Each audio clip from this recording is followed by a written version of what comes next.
કૃષ્ણ જય માતાજી। આજે મારે પાઉંભાજી બનાવવી છે તો જો આ ફ્લાવર લીધું છે, પછી આ કેપ્સિકમ, 2 રીંગણા, કોબી, 2 બટેટા અને વટાણા। હવે એને સુધારી લઉં। બધું શાક સુધારી લીધું છે અને હવે એને આપણે બાફી દઈશું કુકરમાં।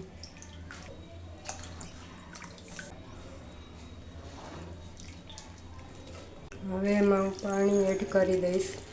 બફાય એટલું પાણી નાખી દેવાનું કરી અને આપણે બાફવા મૂકી દઈએ। બફાઈ ગયું છે તો એને છૂંદો આ રીતે કરી લેવાનો એનો।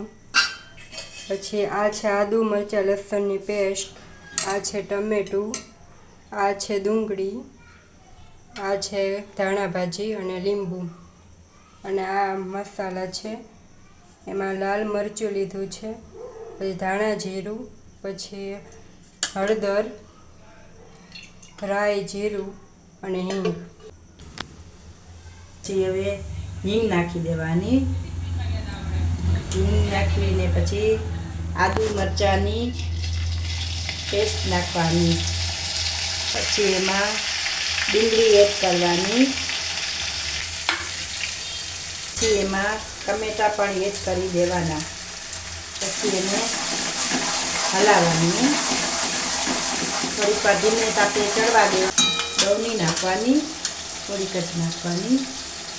થોડુંક એને ધાણા જીરું એડ કરવાનું। ચટણી પછી એડ કરવાની, નકર છે ને પાઉંભાજીનો કલર ઓલો થઈ જાય, એટલે એને એન્ડમાં એડ કરવાની।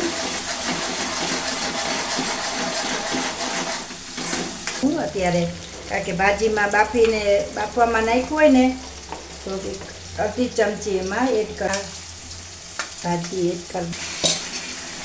પછી ધીમો ગેસ રાખી પછી ચટણી એડ કરવાની। ચટણીનો કલર એવો ને એવો। પછી હવે એમાં લીંબુ એડ કરી દેવાનું। ગરમ મસાલો એડ કરી દેવાનો, પાઉંભાજીનો ભાજી એડ કરી લેવાની। હાલો તો આપણી પાઉંભાજી થઈ છે તે કહેજો। હાલો તો તૈયાર છે આપણી પાઉંભાજી। હવે એને સર્વ કરીશું આપણે।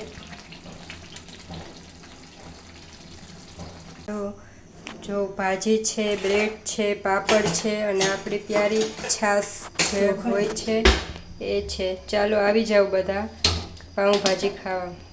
તમને મારો આ વિડીયો ગમતો હોય તો લાઈક કરજો, શેર કરજો અને સબસ્ક્રાઈબ કરજો અને કોમેન્ટ કરવાનું ના